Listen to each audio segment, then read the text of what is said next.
Okay, Pahrump, we're back from the break, and as I left for the break, I was talking about Ebola virus and what is potentially a pan-endemic killer of 100 years. We have, unfortunately, as a society, selected for this to happen.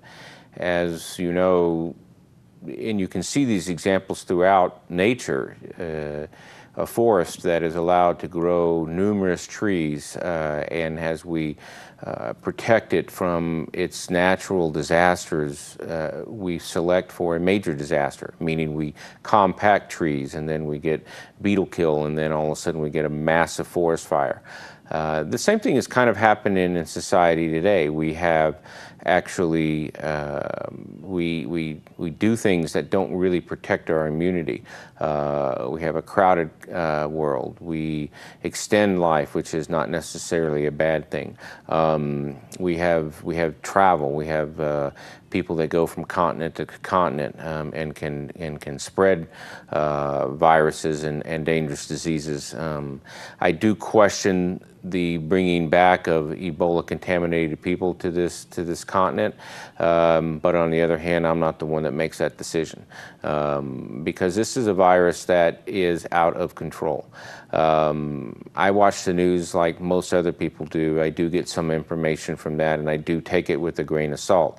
But if we're sending 1,000 troops to Iraq and 3,000 to Western Africa, that tells me that this virus is very, very scary. I mean, people that are protecting themselves from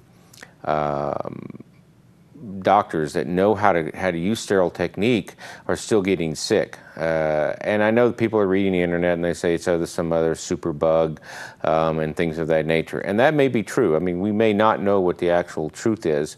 But on the other hand, this is a virus that does have about a 40% fatality. 40% of the people may survive, and it does have a chance to, it alters our immune system through diarrhea, through hemorrhaging, through things of that nature. Some of the people that do survive are brain damage due to hemorrhaging and things of that nature. But it does have a high mortality rate, and it will have a high mortality rate in these third world countries because of contamination problems and the way that they don't, the sewage and things of that nature. But to tell you how dangerous this virus is, one virus particle is all it takes to infect a person. One virus particle. I did not know that. It's not like a cold where someone can sneeze on you and you may be able to get infected and you may not. A viral load is something we talk about in medicine, meaning if you take an HIV patient, okay, and in the middle stages of their disease, when their immune system is killing the virus as fast as it can grow, they are not very infectious. In the early stages of an HIV infection, they're very infectious because their virus particle counts are very high in their blood.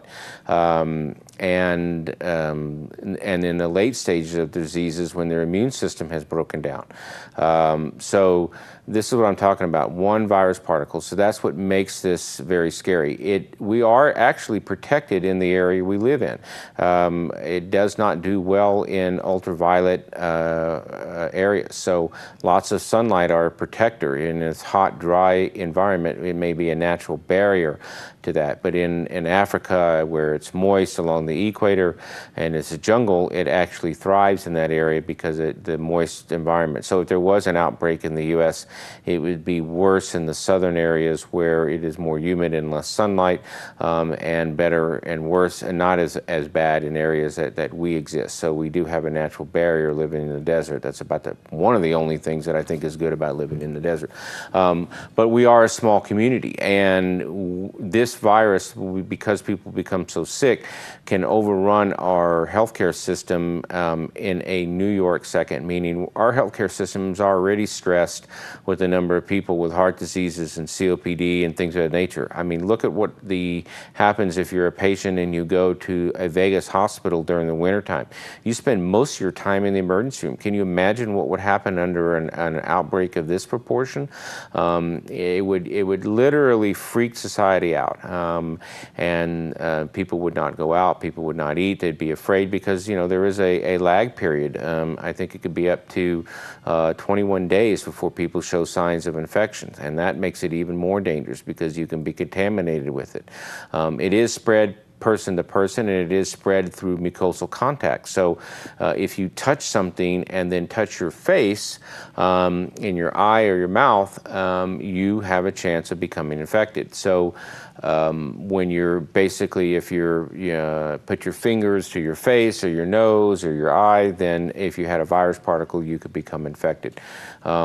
So these are the things that make this very, very dangerous. Now, I see a lot of people using hand sanitizers, and while it is very good, I want people to think about the fact that too much use of anything is bad, and a proper use of things is good. I have seen a lot of patients who use hand sanitizers to the point where they create a super bug on their body. A methicillin-resistant staph, what we call spider bites, is really a bacterial infection. Now, and it's because they use it like they would wash their hands, and that's not the way to use it. Think about this.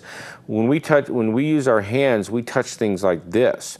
We don't use the back of our hands. So if you're going to use a cleanser, which I suggest everybody do, you basically want to use it on just the palms of your hands and your fingertips. You want to preserve a good flora of bacteria, and what I mean by that, the natural bacteria is basically here. Now, if you're one of these people that do one of these with your nose all the time, then yeah, I guess I would use the back of my hands, but that is not usually a common thing. The other thing during a viral, in any winter time or flu, it's very important not to touch your face. I don't know if anybody saw the movie Contagion, but they talked about fomites.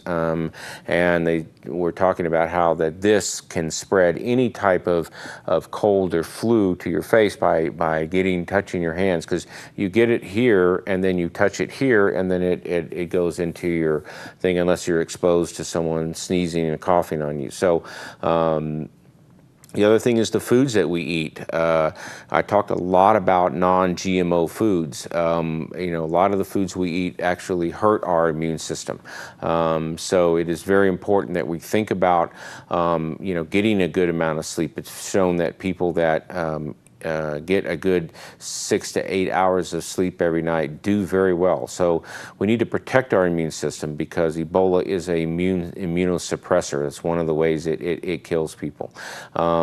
So let's hope they can get it in containment, but to be prepared, one of the things I think it's very important when we come back, when we go into break in a few minutes, I want to analyze certain disease processes and certain things that you can do as a patient to help protect yourself against any type of disaster with regards to medicine and supplies.